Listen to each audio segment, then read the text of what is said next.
All right, so injuries have plagued the Oklahoma Sooners this season, especially at wide receiver. And going into South Carolina, who is one of the better pass defense teams in the country, you're really looking for a spark at the quarterback position, which requires your wide receivers to play well.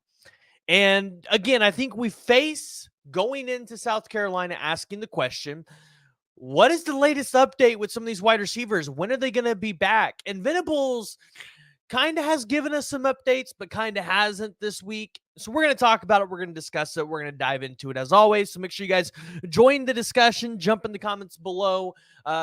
Question is, who do you think is going to have the most receiving yards for Oklahoma this week? Seems like every week Oklahoma's got a different wide receiver that is standing out, but then the following week they don't follow it up. So, and if you're new to the channel, make sure you hit that like and you hit the subscribe button.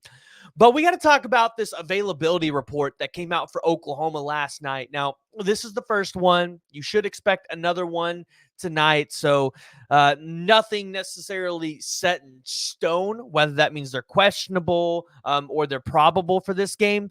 But when you look at the injury report for Oklahoma or the availability report, whatever you want to call it, man, if you're an Oklahoma fan, this is just not the news you wanted to see, right? You're still seeing 4 out of your top 5 wide receivers listed as out.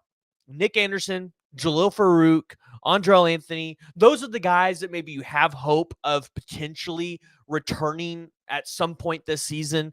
But then you've got Deion Burks still listed as questionable. And kind of the consensus that you're hearing just from amongst OU fans and other people that cover OU football doesn't sound like Deion Burks is going to be back this week. Sounds like, he's still recovering from that soft tissue injury, which I heard was a deep thigh bruise. So if that's true, yeah, maybe going to take him at least another week or so to really just recover from that. But Brent Venables in the press conference actually gave us an update on Deion Burks. And again, if you guys don't want to just go watch the full interviews from Brent Venables at those presser availabilities, I encourage you, go follow a guy like George Stoya or James Jackson or anybody like that on Twitter. They actually go through, they will put out quote tweets from Brent Venables out there. So you can kind of just get like the cliff notes, the spark notes, whatever you want to call them.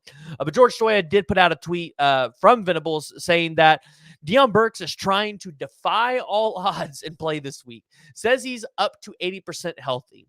So for the OU fans that want to try to throw out the rumor that maybe Deion Burks is sitting out for his NFL draft and, kind of preparing for that narrative just ain't true. Deion Burks wants to play. I think he knows that he is a crucial piece to this offense, and that if he comes back, he gives Oklahoma a pretty good ability to go out there and win this game, whether it's Jackson Arnold or Michael Hawkins at the quarterback position. And yes, I do say that because I do think we are at that crossroads again at this point.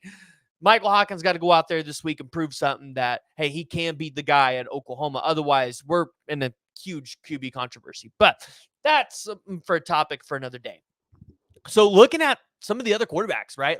Or the other wide receivers. What about Jalil Farooq? Because this was a guy who broke his foot against Temple. Remember that deep pass from Arnold. 6 to 8 weeks is what they said it would take. 6 weeks, I think, would have put him at Ole Miss. So you look at it and say, okay, Jalil Farooq, we just heard that he got his boot off. I would imagine that he's going through some light workouts. I don't know if he's definitely not going to be back this week. Obviously, he still is listed as out on the availability report. Don't know if he's back against Ole Miss yet. I think the earliest that you could see him back, from what I understand, is Maine.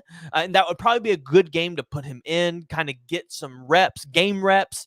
It's not against some super stellar competition that's going to push him and test him a ton.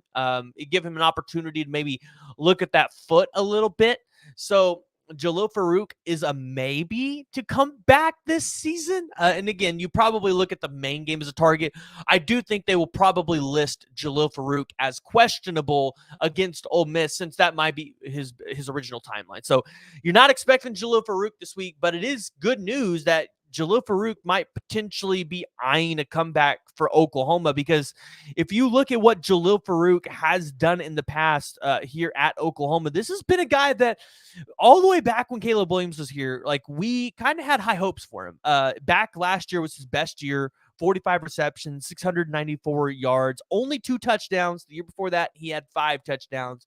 But Jalil Farooq is a guy that could be a good slot receiver. You saw him on the outside against Temple with Arnold. He was able to make that connection there. We know Hawkins has a deep ball, so if Arnold is not your starter again by that point, and Hawkins still is, he could be a weapon for Hawkins. So Farooq, if you get Farooq and Burks back, I think you feel really good about where the wide receiver room is potentially going.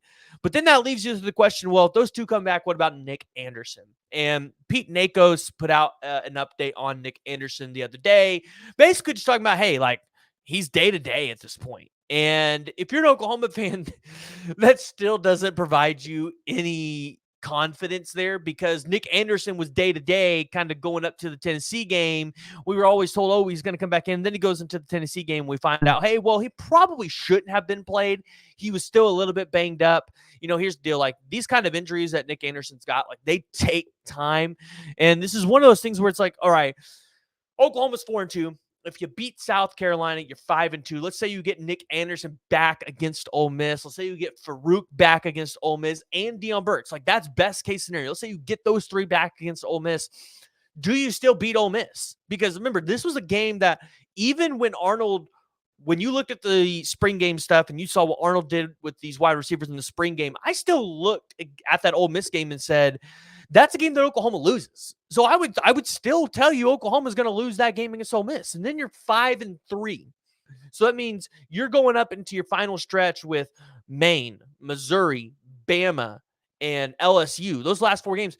What are your odds that you can at least go 2-2 in that stretch and be 7-5, right? You know, that's what I think you really have to start to weigh. And if that's the case, is it better for Nick Anderson to redshirt and come back next year?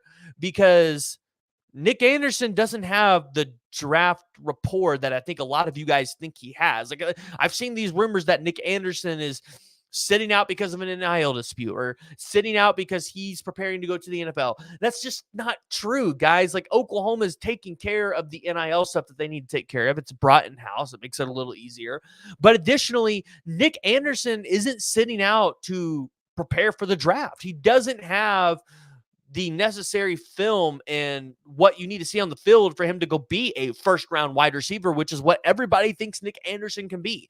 So you ask yourself, if Oklahoma, loses to Ole Miss, is it worth it to play Nick Anderson anymore this season? Like, I don't know. Now, if you beat Ole Miss, this is a completely different story, because Ole Miss, I think, is still a very good team. At that point, you would be 6-2 going into those final 4 games. If you beat Maine, that puts you at 7. Like, if you can win one more game and go 8-4 this season, as an Oklahoma fan, like, you feel really good about those odds. So Oklahoma could have some good news coming up. That's what this is all coming up to. Oklahoma could have good news coming up in terms of the roster updates. At this point, it's just more about being patient. And it's really just about getting the wins right now when you can get them. Oklahoma must win against South Carolina, because it sets you up to get bowl eligible, especially if you don't get either one of these 3 wide receivers back. But if you win this game, it potentially sets you up to maybe kind of get those guys ramped up to come back. Because if you beat Ole Miss, I think this season it's still there for Oklahoma. It's not like you need to throw it in the wash. So, guys, if you have not already and you have made it this far, make sure you hit that like, hit that subscribe button, and as always, join the discussion. Jump in the comments below and give me your thoughts.